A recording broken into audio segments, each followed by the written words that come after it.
have a call. It's just a general call that the space is too hot, so we have to find out which unit is the problem. I trace it down to this one.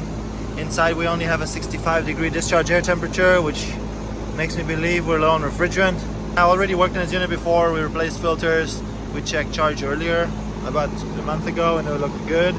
Condenser is running, evaporator is running, checking amps. This is our condenser fan motor. This is our compressor.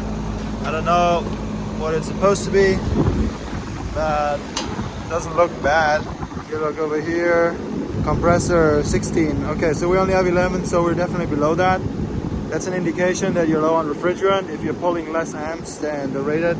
And our fan motor 1.4, so we're right about there, so that looks good. Okay, I checked the pressure. It's 107 psi, which seems kind of low. I had pressure readings from the last time I was here, which was in May, and in May we ran at 140, so there's definitely a leak in here. I suspect it's in the condenser because we had the whole storm and everything, and last time we checked it all seemed good, but maybe there's a small leak somewhere in the condenser.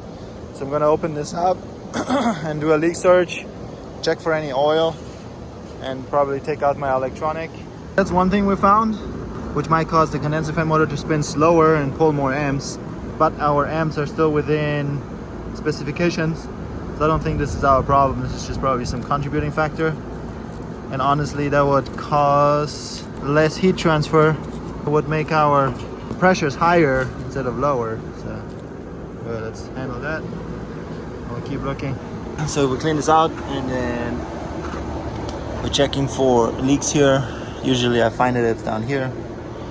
Looking for obvious sign of damages, like down here. That could be something. Oil spots, I don't see any oil spots. Nothing out here. I don't see anything too obvious. I'll check down here.